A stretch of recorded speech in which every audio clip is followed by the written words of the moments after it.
Кеш жарық достар, өзіңді таны вебинарлар топтамасының кезекті санын тікелей эфирге шықпастан осылай жазба ретінде қалдыруға тура келіп тұр, өйткені ютубпен белгілі бір мәселе болып жатқан сияқты. Бүгінгі вебинарымыздың тақырыбы мінез өзгере ме деп аталады. Менің зерттеп жүрген тақырыптарымның бірі негізі, өйткені өзім адаммен жұмыс жасайтын болғаннан кейін негізгі қызметім де, негізгі мамандығым да осы адамның табиғатын ұғынуына, қабылдауына, оны түсінуіне, сол табиғатына сәйкес өмір салтын қалыптастыруға көмектесіп жүрген маман болғандықтан, мен үшін бұл тақырып өте маңызды. Күні бүгінге дейінгі тәжірибемді айтатын болсам, біз мінез деп нені айтамыз шындығына келгенде осы дүниені аса біле бермейді екенбіз. Өйткені өзіңіз ойлаңыз, мінез деген ол не? Біз айтамыз, анау адамның мінезі өте жақсы, мына адамның мінезі онша емес, мынау не деп айтады жаңағыдай, мінезі ашулы, қатал деп айтып жатады, иә, мәселен.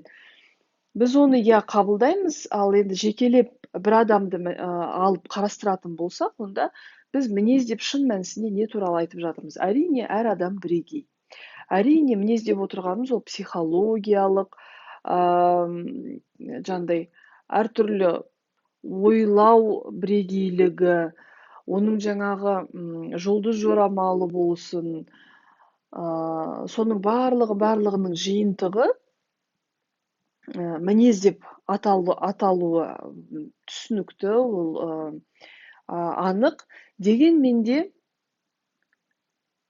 мінез ол қалыптасқан дүние ме, мәселен, жеке бір адамды алып қарастыратын болсақ, ол қалыптасқан дүние ме, немесе ол туа біткен бір ерекшелік пе, мәселен, иә? Осыны анықтау үшін бізге қайтадан мұқият зерттеп зерделеуіміз керек. Неге? Осыған мен назар аударғым келеді. Неге? Өйткені біздің туа біткен қасиеттеріміз ол өз алдына, бірақ та біз туылған қасиеттеріміз ол өз алдына, бірақ та біз қандай ортаға түстік, міне әңгіме қайда жатыр. Иә, әңгіме қайда жатыр. Яғни біз туылған кезде белгілі бір мінез ерекшеліктермен туылдық делік, бірақ белгілі бір ортаға түскенде сол ортаның ықпалымен бізде мінез өзгеріп кетуі мүмкін. Иә? Енді мінезді не үшін зерттеу керек, мінезді не үшін зерделеу керек? Өйткені біз үшін, былайша айтқанда, бағыт бағдар және старт нүктесі ол бүгінгі өміріміздің сапасы. Егер де біз дәл қазір, дәл осы сәтте өмірімізге риза болмайтын болсақ, онда осы жерден бастап біздің старт нүктесі басталады. Міне, мәселен, бүгін 21-01-19. Жасым белгілі бір жаста, мәселен. Сөйтемін де қараймын. Мен, өмірімді алатын болсақ, өмірімнің түгел жалпы өміріме қанша пайыз көңілім толады, ол бір. Одан кейін барып, өміріміздің әр саласын қарастырамыз. Әр саласында, қай саласында көңіліміз көбірек толады өзімізге және өмірімізге, иә? Қай саласында мүлдем көңіліміз толмайды, мәселен. Осы бізге жаңағы старт нүктесі ретінде бізге зерттеу бағытын береді. Мәселен, егер де біздің ата-анамызбен қарым-қатынасымыз, мысалы, өміріміздің бір саласы ол ата-анамызбен қарым-қатынас болатын болса, ата-анамызбен қарым-қатынасты қарастырамыз. Ол жерде біздің көңіл күйіміз, ол сала толықтай біздің көңіл күйімізден шығатын болса, өте тамаша. Сөйтеміз де енді біздің көңіліміз, мәселен, ата-анамен қарым-қатынаста көңіліміз 100% толады, иә? Ал енді көңіліміз толмайтын ол жұмыс саласы болуы мүмкін. Сөйтеміз де қарастырамыз. Ата-анамен қарым-қатынаста менің мінезім қандай көрініс табады? Менің күнделікті қандай әрекеттерім және қарекеттерім ата-анаммен осындай қарым-қатынаста болуыма көмектеседі, игі ықпалын тигізеді. Қарастырамыз. Сөйтеміз де бізге көмектесетін мінез, мінез ерекшелігімізді енді жұмысқа апарып көреміз. Сол кезде бізге тағы да ақпарат беріледі.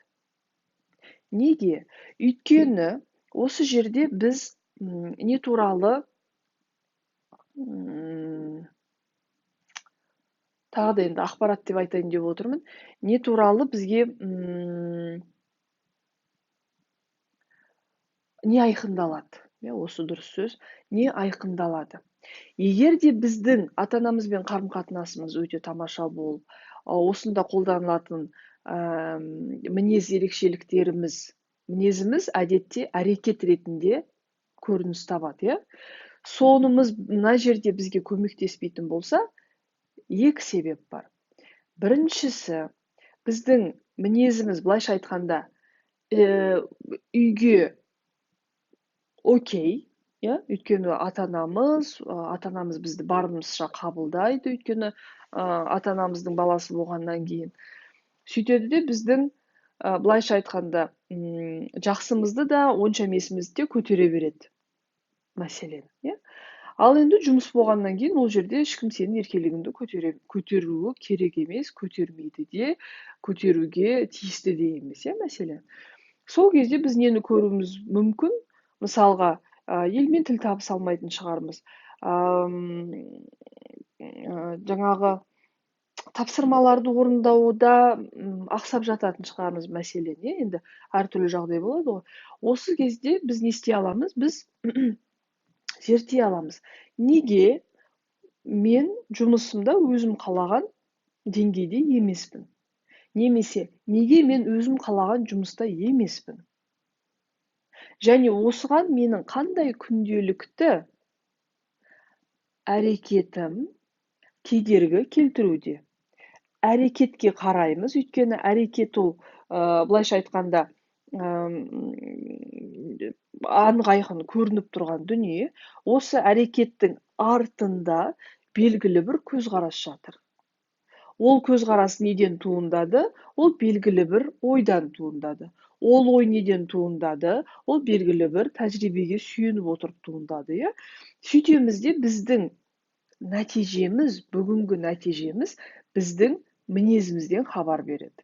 Осы мінезіміздің ішінде бізде табиғи түрде тән ерекшеліктер болуы мүмкін. Мәселен, бір адам интроверт, бір адам экстраверт. Интроверт деп отқанымыз, ол адам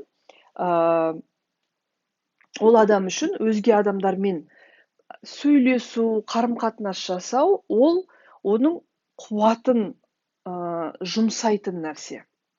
Қуатын жұмсайтын үдеріс. Сол себепті де ол адамдармен қарым-қатынас жасау үшін өзінің бойындағы қуатын береді де, адамдармен қарым-қатынастан кейін ол белгілі бір уақытқа дейін демалуы керек, тынығуы керек, неге? Қайтадан қуат жинауы керек, келесі қарым-қатынасқа түсу үшін. Ал енді экстраверттер, олар қандай адамдар? Олар керісінше, олар адамдармен қарым-қатынастан өздеріне қуат жинайды. Олар шаршап тұрады, мәселен, шаршап тұрады да, адамдармен сөйлескен кезде керісінше қуаттанады. Міне, бұл табиғи ерекшелік. Яғни интроверт, экстраверт, мәселен. Одан кейін барып, есеп-қисапқа икемді болу, болмаса керісінше, гуманитарий дейміз ғой, соған икемді болу, мәселен. Бұл да табиғи дүние.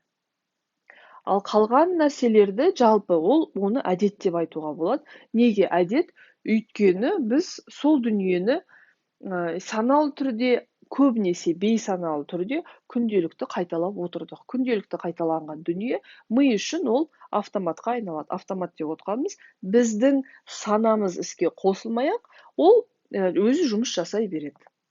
Соның себебінен, мысалға, біздің әдеттеріміз, кейде біз жай ғана әдеттердің топтамасын өзіміз қолдан жасап алған. Бейсаналы түрде, өйткені ортамыз сондай болды, қазір мысалға бәріміз телефондамыз ғой, өйткені бұның ішінде бәрі бар, және бұл жерде біз өміріміздің иесі сияқты сезінеміз өзімізді. Өйткені білеміз, қай парақшаны қараймыз, қай бағдарламаны қараймыз, қанша қараймыз, өшіріп тастаймыз ба, жаман пікірлер қалдырамыз ба, мәселен, өзімізді жаңағындай бастық санап. Өзіміздің телефонымызда отырған кезде белгілі бір жаңағы бағдарламаларға кіріп, сол кезде бізде миымызда қандай иллюзия пайда болады. Мен басқарып жатырмын бұл жақта. Өмірімді мен өзім басқарып жатырмын деген иллюзия пайда болатындықтан, мен өз өмірімді өзім сүріп жатырмын деген сияқты иллюзия пайда болатындықтан бізге телефон қызық. Өзіміз білеміз бұл жақта. Мына құлаққап пайда болғалы тегі тамаша болды, біз өзіміз қандай музыка тыңдағымыз келеді тыңдай береміз, және оны ешкім тыңдамайды. Сол себепті бізде тағы да өзіміздің әлеміміз бар деген бір иллюзия пайда болады қайтадан. Яғни бізге ұнайтын әлемнің бар екені қалыптасады бейсаналы түрде. Сол себепті мінез өзгере ме жалпы? Шын табиғи мінезіңді өзгерту қаншалықты керек? Мен коуч ретінде осы сұрақты қоямын. Сен нені не үшін өзгертпекшісің? Ал енді әдеттеріңді зерделеу, ол дұрыс. Оны көру керек. Өйткені Шәкәрім атамыз айтқандай, сөзіңді түзе, әдетіңе айналады, әдетің тағдырыңа айналады деп айтқан, Әдетің мінезге, мінезің тағдырың емес пе? Сол себептен бүгінгі барымыз дәл қазір, дәл осы сәтте, жай ғана объективті түрде, саналы түрде бүгінгі өміріміз бізді қаншалықты қанағаттандырады. Өміріміздің қай саласына біз көңіліміз толады, қайсысына көңіліміз толмайды. Олай болатын болса, көңіліміз толатын саламызды одан ары күшейтіп, ал көңіліміз толмайтын салада, шын мәнісінде зерттеп, өзіміздің көңіліміз толатындай деңгейге алып бару өзіміздің қолымызда тұр. Бұған енді мінезімізді қарауымыз керек. Мінезіміз деп отырғанымыз ол қаншалықты, ол мінез. Әдетте ол әдеттер туралы дүние. Яғни бізге мінезді өзгертудің қажеті жоқ. Біз әдеттерімізді зерттеуіміз керек. Әдеттеріміз деп отырғанымыз ол немен шешіледі?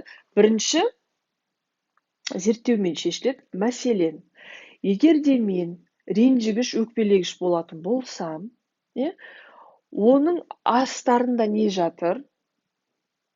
Мен әлі ересек адамның күйіне өспегенмін деген сөз. Әлі жаңағыдай балалық ренжігіш тұр деген сөз. Ол әдет пе, мінез бе? Мәселен. Ол әдетте болуы мүмкін. Неге? Өйткені отбасында сондай бір жағдай болды делік. Содан адам әлі сол жағдайға қатысты әлі кішкентай баланың әрекетін жасап үйреніп қалған. Бұл әдетте бір ғана коуч сессиямен шешілетін дүние. Мәселен, сол себепті мінез өзгере ме деген кезде мен коуч ретінде мына дүниені айтатын едім. Мінез деп шын мәнісінде біз нені айтамыз, соны зерттеу керек.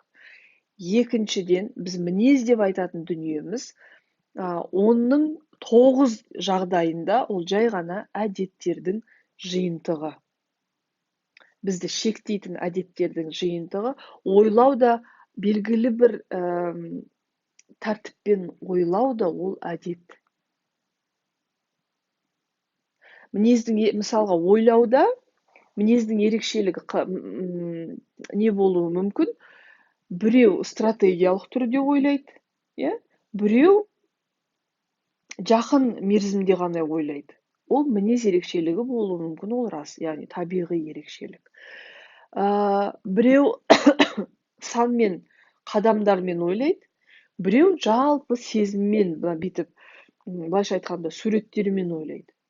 Бұл да табиғи ерекшелік. Ал қалғанның барлығы ол әдеттердің жиынтығы, яғни оның 9 жағдайында ол жай ғана әдеттердің жиынтығы. Сол себепті біз мінез өзгертпестен бұрын, біз өзімізді өзгертпестен бұрын бірінші қайда тұрмыз, сонымызды зерттеп алуымыз керек. Және де міне қайда тұрғанымыз ол А нүктесі болатын болса, қайда барғымыз келеді ол Б нүктесі. А нүктесін түгел айқындаймыз, иә. Мен коуч ретінде мысалға бір ғана сессияны, бір сессия әдетте 1 сағат, иә. бір сессияны тек қана дәл қазір қайда тұрмыз, соны айқындауға жұмсауымыз мүмкін кейде. Бұл неге ұзақ кетуі мүмкін? Өйткені адамның өзімен байланысы, өз өмірімен байланысы әлсіз болған кезде ол кәдімгідей зерттеп ойлануы керек. Оған мен маман ретінде көмектесемін. Енді қараңыз, мінезіңіз өзгере ме деген кезде сізге берілген табиғи мінез ол өте тамаша мінез. Сіздің мақсатыңыз оны өзгертуге уақыт пен күш сұрап етпей, соныңызды жүйелеп қолдануға үйрену.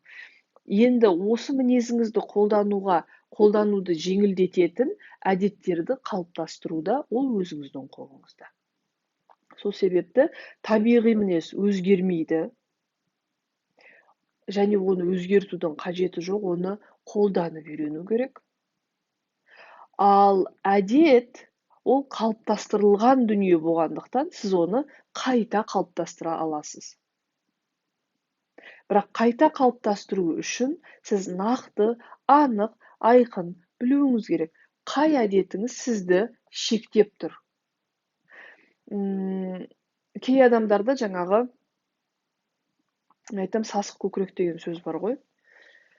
Барынша сөздің өзі де, оның жаңағы бояуы да соншалықты сол әдеттің бізді шектеуші екенін, және бізді барынша сол әдетті жоюға, иә, сол әдетке ілеспеуге назарымызды бұрып тұрғандай. Сасық көкірек дегеніміз ол қайтадан есеймеген, аты ересек, заты әлі есеймеген, өкпешіл, кішкентай баланың деңгейіндегі адамдар үшін өте маңызды дүние. Яғни осы әдетті зерттеп, осының орнына сізге көмектесетін әдет қалыптастыру керек.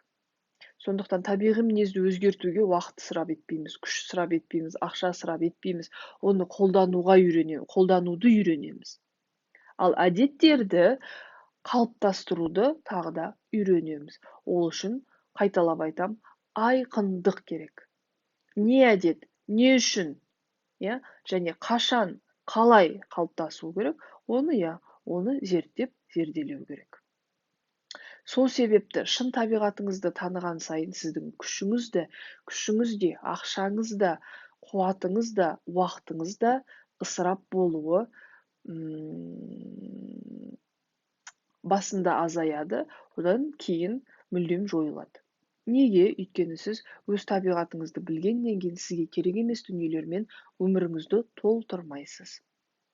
Өзіңді тану әрқашанда тиімді инвестиция. Ол ақшаның инвестициясы болуы мүмкін, ол уақыттың инвестициясы болуы мүмкін, ол күш-қуаттың инвестициясы болуы мүмкін. Сенбесеңіз, өзіңіздің тікелей тәжірибеңізде осы сөзімді зерттеп көріңіз. Дұрыс емес болса, онда дәлелдеп, жауап видео жазыңыз. Мен міндетті түрде көрем, сізге сұрақ қоям сол кезде. Өйткені мен қашанда сауатты дүниені үйренуден жалыққан емеспін, жалықпаймын да. Және мен үшін үйренетін адамның менен үлкен не кіші болуы маңызды емес.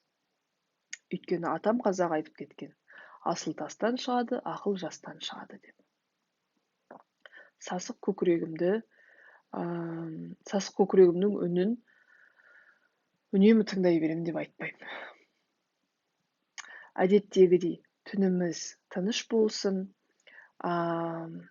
мәңгілік еліміз іс жүзінде мәңгілік болсын, ата-бабамыздың қанымен, жанымен келген кең байтақ даламыз бүтін болсын, және ұлтымыздың игілігіне бұйырсын. Түндеріңіз тыныш болып, түстеріңіз оңалып, істеріңіз оңалсын. Келесі кездескенше.